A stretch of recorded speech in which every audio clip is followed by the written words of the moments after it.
So a few things I wanted to share.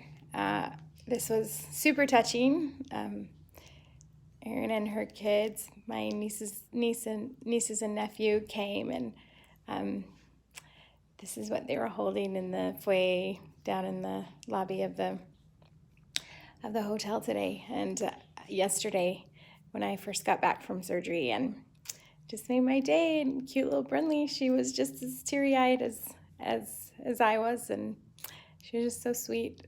All of them so sweet. And then some cute friends came to help me laugh before surgery, well, immunotherapy today. Anyway, so I just wanted to share with you a few things about yesterday. I really believe that I've had some miracles. Yesterday, after the port was placed, I started to notice that when I laid down, I couldn't rest, and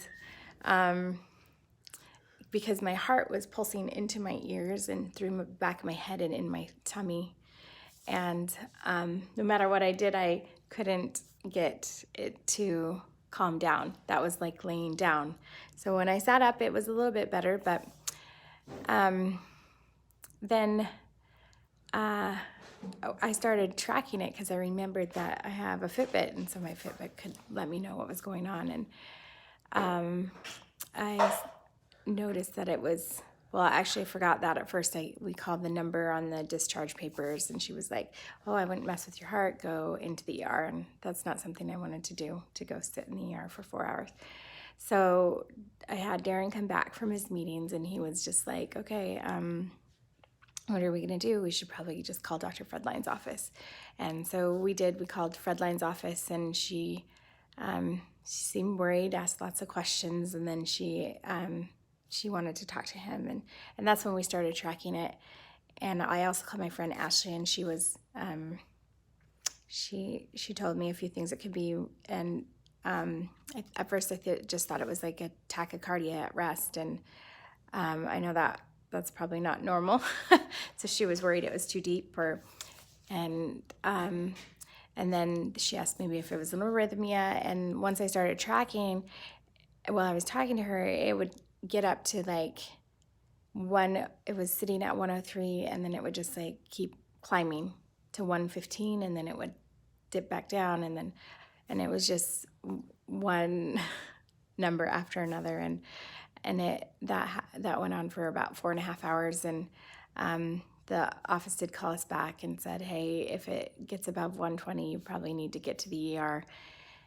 And just like shortly after that, it started coming back down. So I'm sitting at like a 90, which still isn't normal for me at resting rate. But I believe it's all the prayers that are being said on our behalf.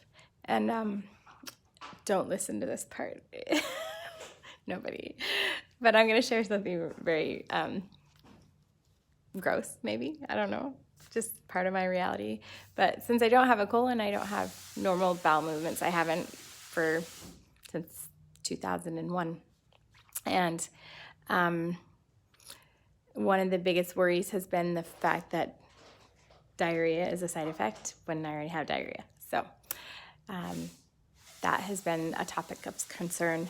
And for the first time last night, it's so silly, I had my first form stool in 13 years.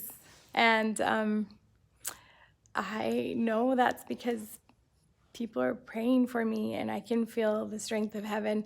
I felt it the last few weeks as like my body was so achy. That's why we went in to begin with, and I was so tired. And this week I've had all the energy I've needed to do everything for the kids and to get where I needed to be and to keep things going. And I know that's because of prayers. So when people say, well, I don't know what to do, and I really just am grateful for the prayers, because that's all I need. Because it's really up to the man upstairs what happens next in this chapter of our lives. And so whatever that is.